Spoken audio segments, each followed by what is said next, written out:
Yes. सो हम न वेगान धारणीय इस अध्याय में है अभी।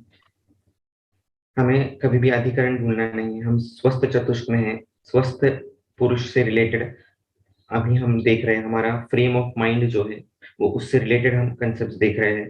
पहले के दो अध्याय में मात्रा शिथिय तस्या शिथिय में पूरा आहार विहार बता दिया उन्होंने स्वस्थ व्यक्ति के लिए। अभी इसके पश्चात जो है आहार पाकज मूत्र पुरुषाणाम अविधारित वेगानाम बहिर्गमने सति भवती थी। इस प्रकार की चक्रपाणी की टीका है फर्स्ट लाइन में, जो कि हमेशा हमें पढ़नी चाहिए। पहले एक दो वाक्य में वो बताता है कि इस अध्याय में क्या प्रयोजन है उस अध्याय का। तो आहार पाकज जो मूत्र और पुरुष निर्माण होते हैं उनका विधारण हमें नहीं करना है। प्रायः मूत्र और पुरुष का वेग का विधारण उस काल में उस समाज में दिखता था, या ये दोनों साथ साथ में नजर आते हैं, इसलिए इनका वर्णन पहले किया गया है। तो हमें क्लिनिकली ये ध्यान में रखना है कि मूत्र पुरुष के वेग के बारे में पेशेंट को हमेशा डेफिनेटली पूछना है, और शुद्ध पिपासा का जो वेग है वो भी साथ साथ निर्माण होता है या नहीं इसके बारे में भी पूछना है कि दोनों, क्योंकि ये दोनों जो है वो एक ही समास में लिए गए शब्द है। मूत्र पुरुष और शुद्ध पिपासा द्वंद्व समास में लिए गए हैं, इसलिए इनको हमें ज्यादा फोकस करना है। दोनों साथ साथ में दिखते हैं या नहीं ये हमें देखना चाहिए। इसके बाद स्टडी किस तरीके से करना चाहिए ताकि हमें पूरा आकलन हो जाए, तो हमें इतर ग्रंथ में भी एक बार देख लेना चाहिए कि ये कहाँ कहाँ पर आया है। जैसे सुश्रुत उत्तर उत्तर तंत्र 55 अध्याय में उदावर्त प्रतिषेध अध्याय है, वहां पर कुछ उदावर्तों का वर्णन किया गया है। वैसे एक बहुत ध्यान देने वाली या गौर करने वाली बात है कि यहाँ पर तो उन्होंने भगवान चरक ने 13 वेग का वर्णन कर दिया गया है, लेकिन यदि हम अष्टोदरी अध्याय देखें तो वहां पर षड उदावर्त करके आया है। षड उदावर्त में चार अपान से रिलेटेड, यानी कि शुक्र, पुरुष, मूत्र और वात, इन चार को, और दो उदान से रिलेटेड यानी कि वमन और शवतु, इन छह का ही वर्णन किया गया है। तो इन छह का ही वर्णन उदावर्त में क्यों किया गया है और बाकी का यहाँ पर क्यों गया है, ये एक मैं स्वयं क्वेश्चन आपको पूछता हूँ। जिसको पता होगा वो इधर टाइप करके बता सकता है, या बाकी हम ग्रुप डिस्कशन में इसको रखेंगे। इसका क्या इंपॉर्टेंस है, षड उदावर्त है और जबकि इस अध्याय में 13 वेगों का वर्णन किया गया है। Okay. Now very important thing is what is वेग फर्स्ट ऑफ ऑल। क्या लगता है आपको वेग क्या है? ये हमें टीका में जाकर, या टीका में नहीं मिलता है तो शब्दकोश में जाकर पहले ढूंढना चाहिए कि क्या है। क्या लगता है आपको व्हाट इज वेग? ये समझ में आएगा तो आगे का समझते चले जाएगा इजीली। एनीवन? आपको पता है, most of you know the answer what is वेग। जस्ट टाइप इट और स्पीक इट लाउड।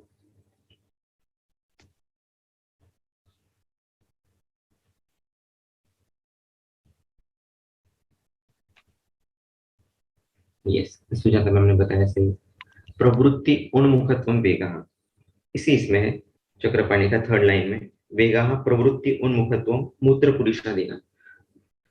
सो अभी ध्यान से सुनिए, किसी भी चीज का इम्पल्स जो है या बाहर छोड़ने की जो टेंडेंसी है, शरीर से बाहर डालने की जो टेंडेंसी है, या अभिव्यक्त होने की टेंडेंसी है, हेलो, अभिव्यक्त होने की टेंडेंसी जो है वो भी वेग के अंदर ही आता है। जैसे विशुद्ध रक्त पुरुष के लक्षणों में दिया है अव्याहत पक्तृवेगम। मतलब क्या? अग्नि का भी वेग होता है एक, वो भी व्यक्त होता है। अभिव्यक्त वेग मतलब हर बार शरीर से बाहर जाना ऐसे नहीं, तो अभिव्यक्त होने की शरीर की प्रवृत्ति जो है वो वेग के अंतर्गत आती है। अब very important question Rinku ma'am ने पूछा है कि प्राणमय कोष से कैसे रिलेटेड है।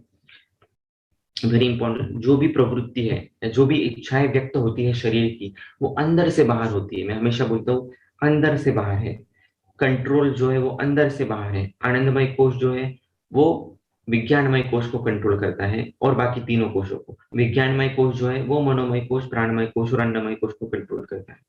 फिर मनोमय कोष जो है वो प्राणमय कोष को और अन्नमय कोष को कंट्रोल करता है, और प्राणमय कोष जो है वो अन्नमय कोष को कंट्रोल करता है।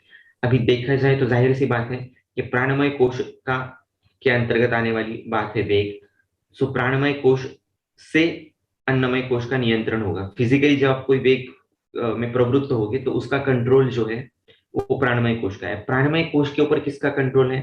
तो मनोमय कोष का, राइट।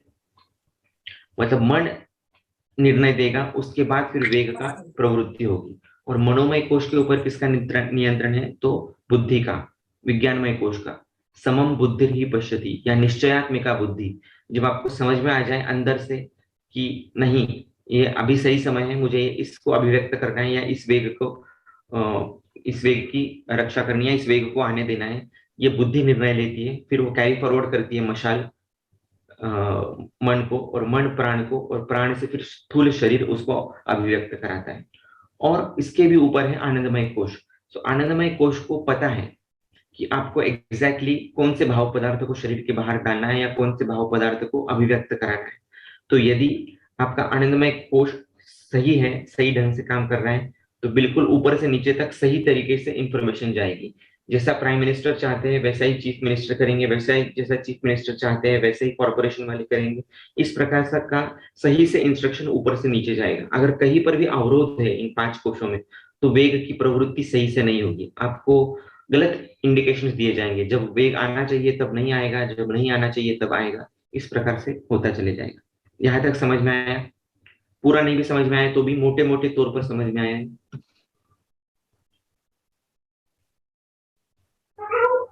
मन, बुद्धि, प्राण, सबका रोल इंपॉर्टेंट है, इसलिए दिनचर्या बहुत इंपॉर्टेंट है फ्रेंड्स। वाई? क्योंकि दिनचर्या से आपका सर्कैडियन रिदम सेट होता है। सुबह जब 4 बजे उठते हैं, 5 बजे उठते हैं, तो अपने आप मल का वेग आता है, क्योंकि उस टाइम पे वात दोष डोमिनेंट होता है। या एक्यूपंक्चर, एक्यूप्रेशर के हिसाब से भी देखो तो वहां पर लार्ज इंटेस्टाइन का एरिया जो है वो ज्यादा एक्टिवेटेड होता है। आज हमारी बिगड़ी हुई दिनचर्या की वजह से वेग भी बिगड़े हुए हैं। जब निद्रा आनी चाहिए आइडियली तब नहीं आती है। जब पुरुष या मूत्र की प्रवृत्ति होनी चाहिए आइडियली वो नहीं होती है। क्षण मुरी द्विपुरुषी क्षण मूत्री ऐसा कहा गया है। दिन भर में 2 पुरुष के वेग आने चाहिए और 6 बार मूत्र की प्रवृत्ति होनी चाहिए। आज हम काउंट करोगे तो ऐसा होता ही नहीं है। 50% of the world is constipated right now. Constipated in the sense एक बार ही पुरुष की प्रवृत्ति होती है हमें, जबकि हम 2 बार खाते हैं, 2 बार आहार का पाक होता है, तो 2 बार पुरुष की प्रवृत्ति होनी चाहिए, राइट और नो? लेकिन प्रवृत्ति एक ही बार होती है। क्यों? क्योंकि पूरा का पूरा सर्कैडियन रिदम बिगड़ाया हुआ है।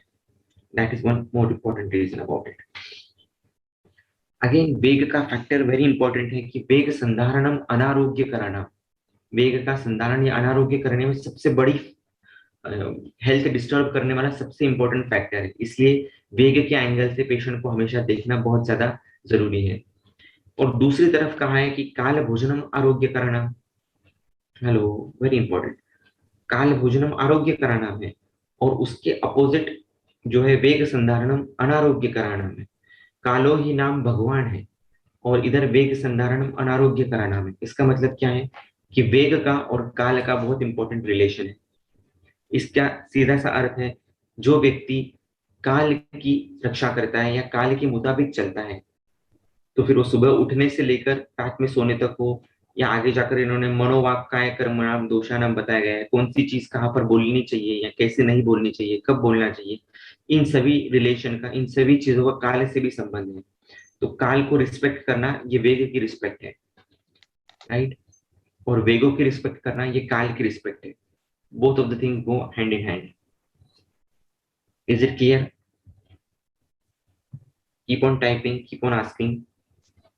जो आपका रिलेटेड क्वेश्चन होगा वो मैं बोलते बोलते ले लूंगा।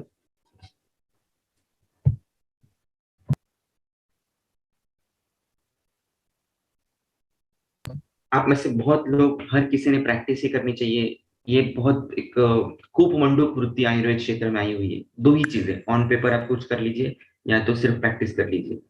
No, the horizons are far beyond then what we think.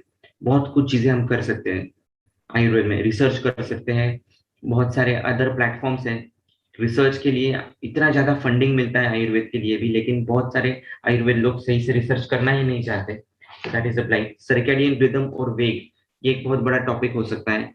Gut microbiota और वेग, इसका क्या रिलेशन है, ऐसा बहुत बड़ा टॉपिक हो सकता है। ऐसे कोई भी यूनिक टॉपिक्स को आप चूज करके उस पर आपका पीएचडी का वर्क कर सकते हैं, थीसिस लिख सकते हैं। छोटे छोटे प्रोजेक्ट्स होते हैं आईसीएमआर के, यूजीसी के, वो आप कर सकते हैं, राइट? द्विपुरुष षणमुत्र का एग्जैक्ट रेफरेंस याद नहीं आ रहा है, may be it is in योग रत्नाकर, ढूंढ के बताता हूँ।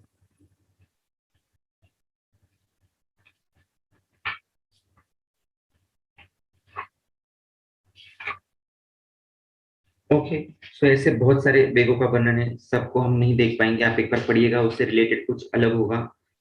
तो आप कुछ पूछना चाहेंगे तो पूछिएगा जरूर। इसमें जो अलग अलग है वो आपको नोट डाउन करके रखने हैं। जैसे शुदा वेग में कृशता च दृष्टे है, इस प्रकार का वर्णन है। और वही आप सुश्रुत में भी देखो तो अन्नवह स्रोतस के विद्ध लक्षणों में अंध्य बताया गया है। तो अन्नवह का और आंखों का क्या संबंध है, ये भी हम स्टडी कर सकते हैं, क्योंकि पाचक पित्त ही आगे जाके आलोचक पित्त को बल देता है। इसलिए शायद अ, उस ईंधन को प्रॉपर सही समय पर उस अग्नि को ईंधन न देना, उस इसकी वजह से अग्नि की अभिव्यक्ति पाचक पित्त में ज्यादा और फिर आलोचक पित्त में ज्यादा होगी, और इसकी वजह से फिर कृशताच दृष्ट है, इस प्रकार का दिखता है। तो कृशताच दृष्ट है, इसमें आजकल के बहुत सारे स्टूडेंट्स भी आते हैं जो सही समय पर खाना नहीं खाते हैं। कभी कभी 14 घंटा 16 घंटा कभी फास्ट कर लेते हैं या खाते नहीं, शुदा वेग का धारण होता है इनडायरेक्टली, और उसकी वजह से मायोपिया, हाइपरमेट्रोपिया, ऐसी बहुत सारी चीजें दिखाई देती है। ये स्नेहा मैम जैसे बता रही है, पैरासिम्पैथेटिक एंड सिंपैथेटिक नर्व से रिलेटेड है ये सब वेग। और अगर आप ध्यान से पढ़ोगे तो हर एक वेग नीचे से ऊपर जब आप चले जाओगे तो पूरा का पूरा नीचे से लेकर ऊपर तक पैरासिम्पैथेटिक और सिंपैथेटिक नर्व से वो कोरिलेशन दिखता है। लेकिन इसमें भी हमारे हिसाब से नर्व से ज्यादा रोल रक्त का है। Hello, again important. प्राणो ही शोणितम अनुवर्तते, जो भी प्राण की अभिव्यक्ति है वो रक्त के थ्रू होती है। इसलिए हमें कभी नहीं भूलना है कि हमें सिर्फ नर्व या नर्वस सिस्टम तक नहीं रुकना है। रक्त धातु, आपका रक्त धातु जितना अच्छा होगा, जितना आप में विधि शून्यते के हिसाब से आपके शुद्ध रक्त पुरुष पुरुष के लक्षण दिखेंगे, उतना आपके वेग सही से काम करेंगे। सही समय पे भूख लगेगी, सही समय पे प्यास लगेगी, सही समय पे मल प्रवृत्ति होगी, श्रम श्वास कास आदि जो भी लक्षण है वो उतने तक ही सीमित रहेंगे, उनका अतियोग नहीं होगा शरीर में। ये सभी चीजें वैसे की वैसे होती रहेगी। इसलिए रक्त और वायु, रक्त ये अन्नमय कोश का भाग है, वायु ये प्राणमय कोश का भाग है, और दोनों आपस में सबसे ज्यादा रिलेटेड है। कोई धातु अगर प्राणमय कोश से सबसे ज्यादा रिलेटेड होगा तो वो रक्त धातु है। इसीलिए उसी के नाम का सेपरेट अध्याय चरक ने सूत्र स्थान में दिया है, अन्य किसी धातु के नाम का अध्याय नहीं है। इसलिए रक्त को हमें बहुत सही से समझना है। निरंजन सर पूछ रहे हैं, वो भी एक बहुत इंपॉर्टेंट क्वेश्चन है कि एंटासिड्स एंटीएमेटिक्स जो लेते हैं वो भी कहीं ना कहीं हम सर्दी वेगा अवरोध करते हैं, और ऐसे पेशेंट्स में स्किन से रिलेटेड प्रॉब्लम या अन्यत्र भी जो सर्दी वेगा अवरोध में दिए गए वैसे लक्षण दिखते हैं, बिल्कुल उसमें भी हमें उस वेग की रिलेटेड चिकित्सा करनी चाहिए। सर ये जो सिम्टम्स हैं ज्यादा वो एक्यूट कंडीशंस के ही हैं, क्रॉनिक में तो सर जो भी इसे सिम्टम्स बताए हुए हैं, जैसे चाहे वो किसी भी वेग को धारण के, वो एक्यूट है, मतलब जो एकदम पेशेंट को मिलेंगे, और खासकर ऐसे पेशेंट सर कभी भी क्लिनिक पे तो अप्रोच करेंगे नहीं सर। तो क्रॉनिक में कम ज्यादा एक्यूट सिम्टम्स ज्यादा एक्सप्लेन किए गए हैं सर यहाँ पर। तो शायद पहले लोग एक्यूट कंडीशंस में भी डॉक्टर्स को मिलते होंगे, बट अब तो ऐसे कंडीशंस पे क्लिनिक पे तो नहीं आएंगे सर पेशेंट्स ना। जैसे हम ट्रैवल कर रहे हैं तो अगर हमने मूत्र और पुरुष का धारण किया तो तब वो सिम्टम्स इस तरह के दिखाई देते हैं ऑलमोस्ट। नहीं, एक्यूट भी है और क्रोनिक भी है, दोनों दिए गए। जैसे अभी शिरोरुजा दिया है मूत्रशूल में, मूत्रपुच्छ में, मूत्र के वेग में। तो बहुत बार लोगों को या खास करके फीमेल्स में ऐसी टेंडेंसी हुआ करती थी और आज भी होती है, ऐसे दिखाई देता है कि जानबूझ के मूत्र का प्रवर्तन, मूत्र का वेग रोकते हैं। ऐसे कई दिनों तक जब चल जाता है तो वो क्रॉनिक कंडीशन दिखती है। और कुछ कुछ लक्षण ऐसे जो उसी समय दिखते हैं, जैसे बस्ती में हनयोशूलम, इस प्रकार का लक्षण तुरंत दिखेगा। और शिरोरोजल जैसा लक्षण निरंतर करने की वजह से, क्रॉनिक की वजह से दिखेगा। शकृत वेग, कुछ लक्षण इमीडिएट दिखते हैं, पिंडिकोद्वेष्ट, ये लक्षण उसी वक्त दिखता है। लेकिन प्रतिशय जैसा लक्षण है उसका, वो निरंतर शकृत वेग का धारण करने की वजह से आपको बाद बाद में दिखता है। So as you are telling right, it is acute भी है, लेकिन सिर्फ एक्यूट नहीं, क्रॉनिक भी है, दोनों साथ साथ में है। पूरा रेंज, पूरा स्पेक्ट्रम उन्होंने देके रखा है। ठीक।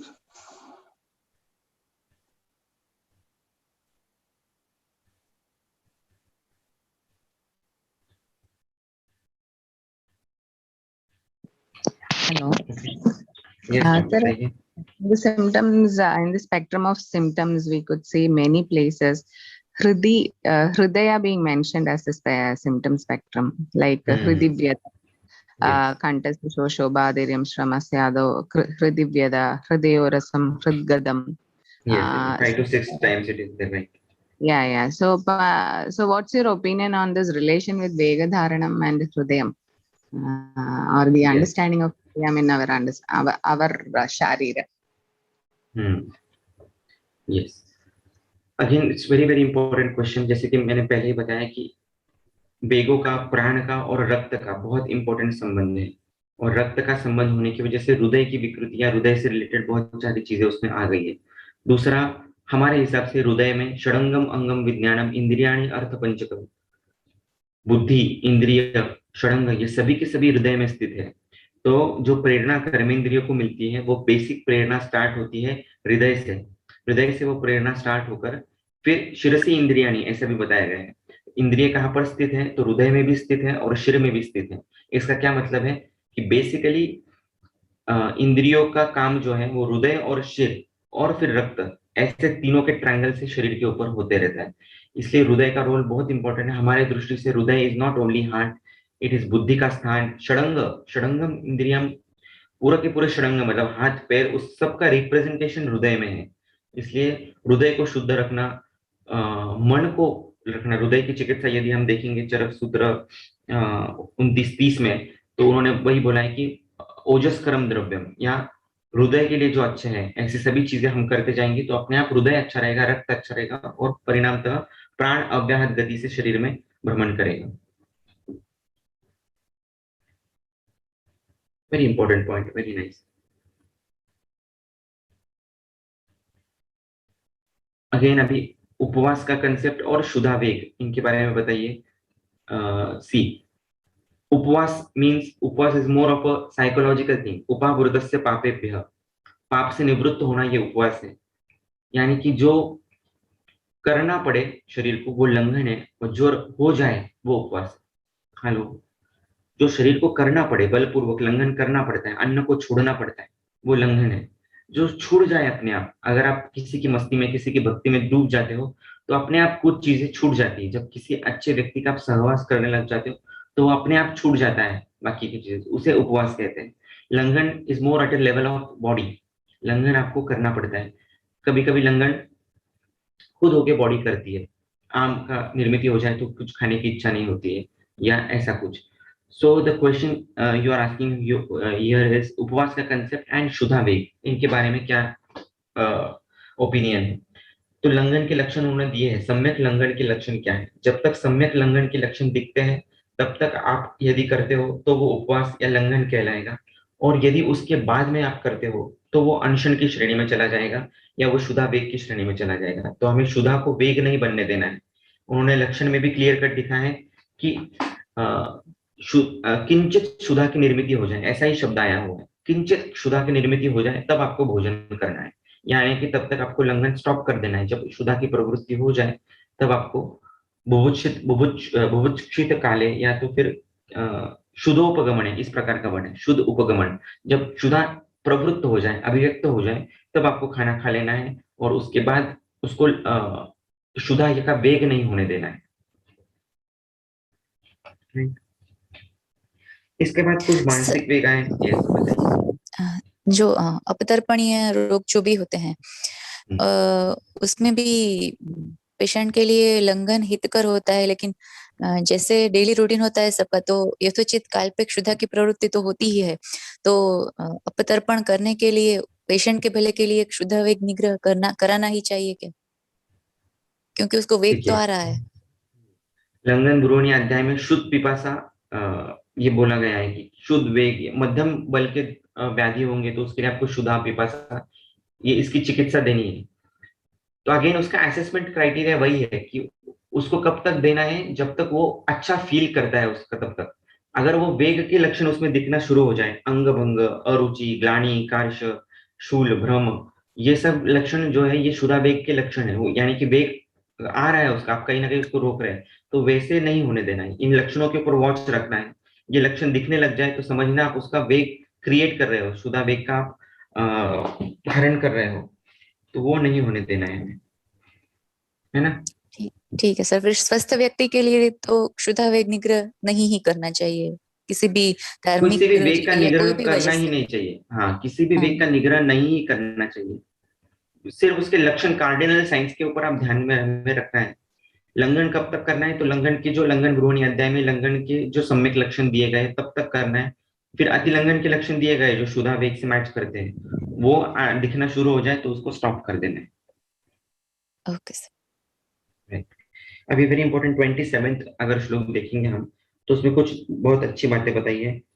अभी धारणीय वेग के बारे में बताया है। लोभ शोक भय क्रोध मान वेगान विधारयेत् नैर्लज्य ईर्षा अतिरागाणाम अविद्यायाश्च बुद्धिमान। इसमें आप इसकी टीका पढ़ना, वहां पर ये छोटे छोटे शब्दों की व्याख्या दी गई है। लोभ मतलब क्या, विषय अनुचिता प्रार्थना, कोई भी विषय में अनुचित प्रार्थना करना, मुझे इतना ही मिल जाना चाहिए, मुझे 10 लाख रुपए मिल जाने चाहिए, वॉटेवर जो अनुचित है उस समय के लिए या उस कंडीशन के लिए, तो वो सब लोभ आएगा। फिर शोक, पुत्रादि विनाशजम दैन्यम, पुत्रादि जो किसी किसी का भी वो जाने की वजह से जो दुख होता है, जो दीन भावना होती है, वो शोक है। फिर भयम, अपकारक अनुसंधानजम दैन्यम, अपकारक यानी कि अहितकर भाव के अनुसंधान यानी कि ज्ञान से उत्पन्न जो दैन्य होता है उसे भय कहा गया है। इस प्रकार से आप एक बार वो देखिएगा, इट सिंपल है। जुगुप्सित गोपन इच्छा लज्जा तद्भाव नैर्लज्जम, इस प्रकार के सिंपल सिंपल चीजें वहां पर दी गई है। देन धारणीय वाचिक वेग, ये वेरी सिंपल है और अकाउंटेबिलिटी ग्रुप में भी इसको इंक्लूड कर सकते हैं। परुषस्य अतिमात्रस्य सूचकस्य अनृतस्य च वाक्यस्य अकालयुक्तस्य धारयेत् वेगम उत्थितम्। एक शायर है, वो कहते हैं कि कौन सी बात कब कहाँ कैसे कही जाती है, कौन सी बात कब कहाँ कैसे कही जाती है, इसका सलीका हो तो हर बात सुनी जाती है। इसका मतलब कब बोलना है हमें, कितना बोलना है, कैसे बोलना है, ये सब यू शुड नो इट। अत्यंत कठोर बोलना, अधिक बोलना, चुगली करना, झूठ बोलना, अकाल युक्त वचन, ये सब वाचिक वेग है और इसको हमें रोकना चाहिए और हम इसको अकाउंटेबिलिटी ग्रुप में भी डालने की कोशिश करेंगे। ओके, फिर इसी अध्याय में व्यायाम का वर्णन आ गया है और इसकी टीका भी सुंदर है 31 अध्याय की। अविधार्य प्रवृत्तिं मूत्रादि विधार्य प्रवृत्तिं सहसा देश दर्शयित्वा विधार्य अविधार्य प्रवृत्तिं व्यायामम आह। क्या कह रहे हैं कि मात्रा से अधिक प्रवृत्ति नहीं करनी चाहिए। किसकी, व्यायाम, इस चेष्टा की। वह अधिक्य की स्थिति धारणीय है।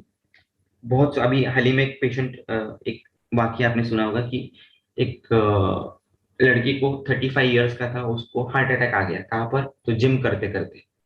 सी ये बहुत सारी कंडीशंस हमें दिख रही है आजकल कि व्यायाम की चेष्टा अति करना ये धारणीय वेग की स्थिति में आएगा और शरीर की इष्ट चेष्टा व्यायाम है उसे करना ही चाहिए, वह अधारणीय है। हेलो, वेरी इंपॉर्टेंट, चक्रपाणी का वचन है। शरीर की इष्ट चेष्टा व्यायाम है, उसे करना ही चाहिए, अतः वह अधारणीय है। शरीर की चेष्टा यदि आप नहीं करते हो, उचित चेष्टा, बैठे ही रहते हो, कुछ काम नहीं करते हो, बिल्कुल हिलना डुलना कुछ भी नहीं, तो वो चीज जो है वो इष्ट नहीं आप धारण कर रहे हो। इसलिए यहाँ पर व्यायाम का भी वर्णन कर दिया है। धारणीय अधारणीय दोनों के क्षेत्र में अति करना जो है उसका वो धारणीय है, वो नहीं करना है, और बिल्कुल नहीं करना वो अधारणीय है, उसे करना चाहिए, उसकी प्रवृत्ति करनी चाहिए। इसलिए इस अध्याय में व्यायाम का वर्णन है।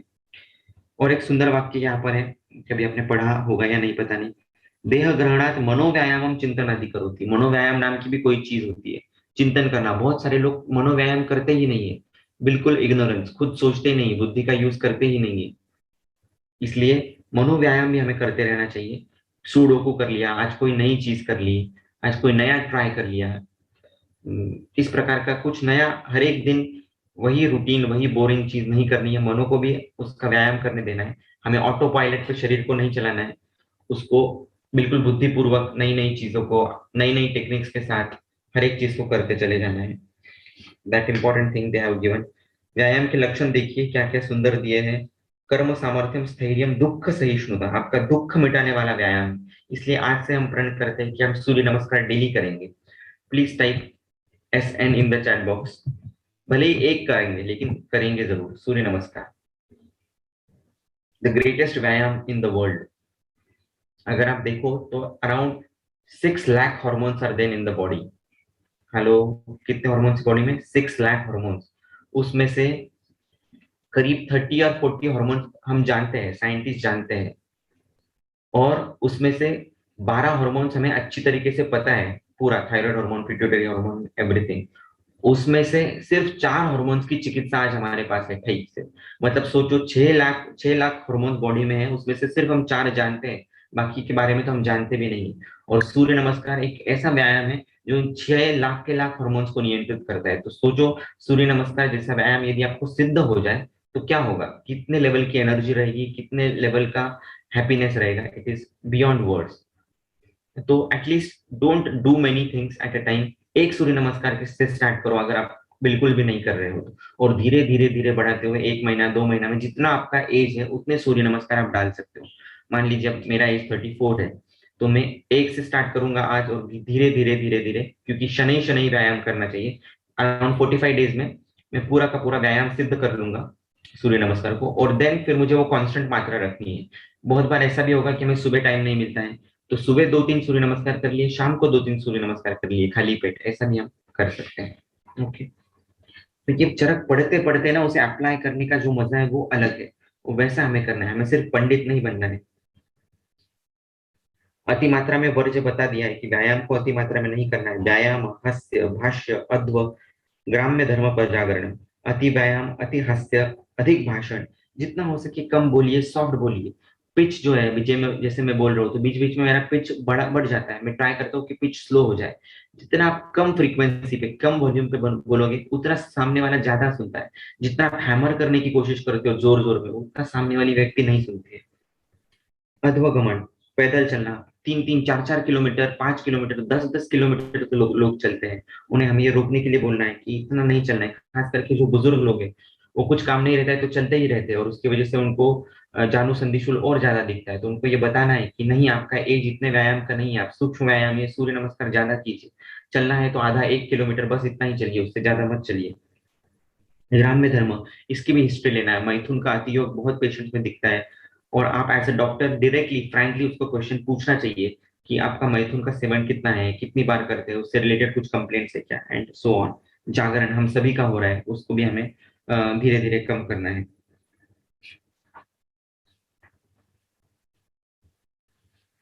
ओके, फिर यहाँ पर किस तरीके से, जैसे किसी ने क्वेश्चन पूछा था कि किस प्रकार से गोली का डोज कम ज्यादा करना है मॉडर्न मेडिसिन का, तो यहाँ पर 38 श्लोक में वही दिया है। क्रमेण अपचिता दोषः क्रमेण उपचिता गुना, हमारी जो गुणवान द्रव्य है उसको धीरे धीरे बढ़ा देना है, और जो गलत द्रव्य है उसको धीरे धीरे कम करना है। जैसे मैंने बोला था कि आधी आधी गोली छोड़ते चली जाना है, वैसे ही हमारा भी वैसे ही कर सकते हैं। आधी आधी गोली उनकी छोड़ रहे हैं और हमारा धीरे धीरे धीरे धीरे बढ़ा रहे हैं।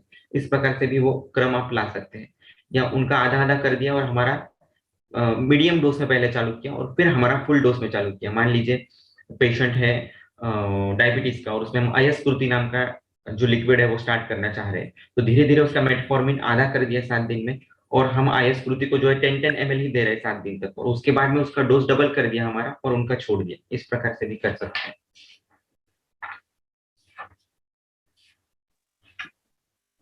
सर जी बताइए। सर जैसे थोड़ा पंजाब में एडिक्शन का सर है, जैसे ड्रग्स वगैरह का कुछ चलता है सर, तो उस कंडीशन में आप इसको थोड़ा सा अप्लाइड बता सकते हैं कि किस तरह से हम इसको पेशेंट्स को अगर हम एडमिट करते हैं या रखते हैं तो वो किस हिसाब से पथ्य और अपथ्य को बिल्कुल, करना है सर। आज इसी अपने तरह ये करना है जैसे ड्रग्स वगैरह। लिख के डालिए, या तो वॉइस नोट डालिए, क्योंकि टाइम लगेगा, अभी 2 ही मिनट्स बाकी है, इसलिए आप ग्रुप पे डालिएगा प्लीज सर। राइट सर, ठीक है yes, sir, okay. Again very important श्लोक लास्ट का लेते हैं। 52 नंबर का श्लोक है। ईर्षा शोक भय क्रोध मान द्वेष दयश्रय मनोविकारस्ते अपि युक्ता सर्वे प्रज्ञा अपराधजा। वेरी इंपॉर्टेंट, जो मन के सब विकार है, कौन से, ईर्षा, शोक, भय, क्रोध, मान, द्वेष, ये सभी प्रज्ञा अपराध है। इसका क्लियर कट रेफरेंस है यहाँ पर कि विज्ञानमय कोश जो है वो आपके मनोमय कोश को नियंत्रित करता है। हेलो, बहुत लोगों को ये डाउट था, मन बुद्धि को नियंत्रित करती है या बुद्धि मन को। सो प्रज्ञा अपराधज है ये। बुद्धि विकृत होगी तो मन विकृत होगा, और तो ही ईर्ष्या, शोक, भय, क्रोध आदि चीजें दिखेंगी। यदि आपकी बुद्धि सही है, आपने सही चीजों का सही नॉलेज लिया हुआ है, समम बुद्धि पश्यति, बुद्धि निश्चयात्मिका है, आप बुद्धि से प्रज्ञा से तीनों चीजें आ जाती है। यदि आपका धी धैर्य स्मृति अच्छा है तो अपने आप गलत इंस्ट्रक्शंस मन को मिलेंगे ही नहीं, और गलत इंस्ट्रक्शन मिले ही नहीं तो वो निगेटिव इमोशन में जाएगा ही नहीं। ईर्ष्या, शोक, भय, क्रोध, ये सब निगेटिव इमोशन है, एंड ये सब क्रिएट कहाँ से होते हैं, तो बुद्धि से होते हैं। ओके, बुद्धि का पावर मन के ऊपर, मन से रिलेटेड है, लेकिन उसका भी सुपर कंट्रोल किससे है, किसके पास है, तो बुद्धि के पास है। फिर इसी अध्याय में दधि का वर्णन कर दिया गया है, वो क्यों किया गया है वो आप पढ़कर एक बार देख लीजिएगा, नहीं समझ में आया तो पूछिएगा। Okay, yes, so we need to stop here. बहुत सारी नई नई चीजें समझ में आई। सब कुछ रेडीमेड नहीं मिलेगा यहाँ पर, कुछ चीजें आपको ढूंढनी है, कुछ चीजें पूछनी है, तो ही उसका मजा है, because we have the limitation of kaal. Okay, please type in the chat box whatever you are feeling. आप कुछ भी टाइप कर सकते हैं, मैंने आपको दिया हुआ है। सर बिल्कुल सही नहीं लिया, sir not up to the mark, not up to my expectation, whatever you feel like, so that we can improve day by day. ये हमारा प्रण ही है। Day by day, in every way, I will be a gift to the world by becoming most and more healthy, wealthy, loving, blissful, and spiritual. This is the tagline that we have. Okay, Ujjwala ma'am ने लिखा है। Thank you so much.